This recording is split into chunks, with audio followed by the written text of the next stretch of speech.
तारिक हमीद करा को प्रदेश कांग्रेस कमेटी का नया प्रधान बनाए जाने के बाद पार्टी में हलचल बढ़ गई है। पूर्व मंत्री ताज मोइनुद्दीन ने आजाद की पार्टी से त्यागपत्र देने की घोषणा कर दी है। वो कांग्रेस में वापसी की घोषणा भी कर चुके हैं। उनके अलावा गुलाम नबी आजाद की डेमोक्रेटिक प्रोग्रेसिव आजाद पार्टी के चिनाब वैली के जिला डोडा, किश्तवाड़, रामबन और फिर रियासी के कई वरिष्ठ नेता कांग्रेस में शामिल होने की तैयारी में बताए जाते हैं। इसमें कांग्रेस छोड़कर आजाद की पार्टी में शामिल हुए जीएम सरूरी भी है। जीएम सरूरी इस समय डीपीएपी के उप चेयरमैन है। अगर बदले राजनीतिक हालात में जीएम सरूरी भी गुलाम नबी आजाद का दामन छोड़ देते हैं तो इसमें कोई हैरानी नहीं होगी।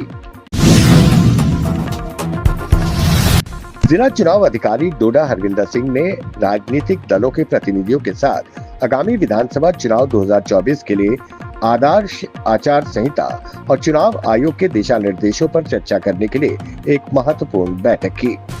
मुख्य चर्चाओं में प्रचार के लिए पूर्व अनुमति प्रदान करने, पारदर्शिता सुनिश्चित करने और चुनावी माल प्रैक्टिसेस को रोकने के महत्व को शामिल किया गया। प्रतिनिधियों ने पिछले लोकसभा चुनाव के दौरान जिला प्रशासन के प्रयासों की सराहना की, विशेष रूप से समय पर अनुमति जारी करने में। बैठक में एसीडी डोडा, नोडल अधिकारी आरओ, एसआरओ और चुनाव अधिकारियों सहित प्रमुख अधिकारियों ने भाग लिया। जम्मू कश्मीर के पूर्व मंत्री चौधरी जुल्फिकार अली भाजपा में शामिल हो गए हैं। जम्मू स्थित भाजपा कार्यालय में वरिष्ठ नेताओं की मौजूदगी में बीजेपी का उन्होंने दामन थामा। बीजेपी में शामिल होते ही उन्होंने कहा कि भाजपा की नीतियों ने मुझे आकर्षित किया। हम आराम से सरकार बनाने जा रहे हैं।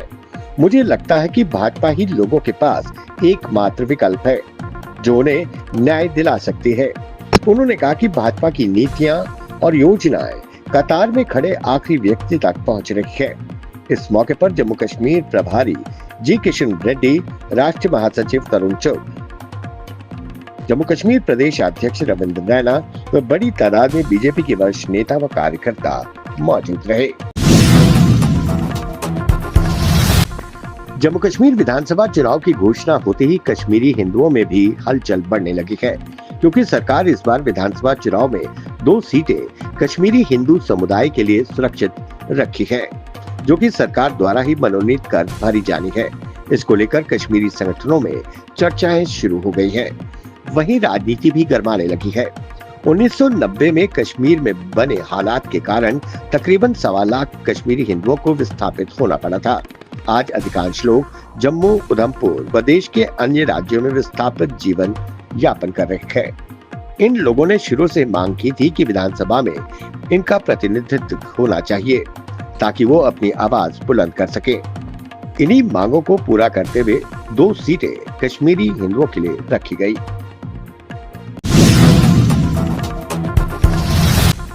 कश्मीर के बारामूला के उरी में कश्मीरी लड़कियां रक्षाबंधन त्योहार से पहले ही जम्मू कश्मीर सीमा पर तैनात सैनिकों के लिए राखियां बना रही थीं। छात्रा इकरा मुनीर ने बताया कि वो पिछले 2 दिनों से भारतीय सेना के उन जवानों के लिए राखियां बुन रही है जो हमारे देश की रक्षा कर रहे हैं और उन्हें राखी हम सब बांधेंगी ताकि उन्हें ऐसा महसूस ना हो कि वो अपनी बहनों से दूर हुए। कांग्रेस सांसद राहुल गांधी ने प्रधानमंत्री नरेंद्र मोदी पर एक बार फिर निशाना साधा है। हाल ही में यूपीएससी की ओर से निकाली गई भर्ती का जिक्र करते हुए उन्होंने कहा ये सरकार बड़े पदों पर भर्ती संघ लोक सेवा आयोग की बजाय आरएसएस राष्ट्रीय स्वयंसेवक से कर रही है। उन्होंने एक्स पर लिखा, आरएसएस के जरिए लोक सेवकों की भर्ती पर संविधान पर हमला कर रही है। केंद्र सरकार के विभिन्न मंत्रालयों में महत्वपूर्ण पदों पर लेटरल एंट्री के जरिए भर्ती कर खुलेआम एससी, एसटी, ओबीसी का आरक्षण छीना जा रहा है।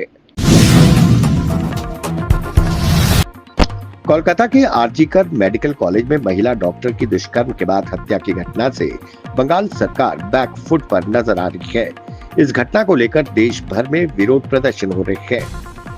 इन्हीं सभी हालात को देखते हुए सुप्रीम कोर्ट ने कोलकाता के आरजीकर मेडिकल कॉलेज में महिला डॉक्टर से दुष्कर्म और हत्या के मामले का स्वतः संज्ञान लिया है। इस मामले की सुनवाई chief justice of India DY Chandrachud, न्यायमूर्ति GB परदीवाला और न्यायमूर्ति मनोज मिश्रा की पीठ करेगी।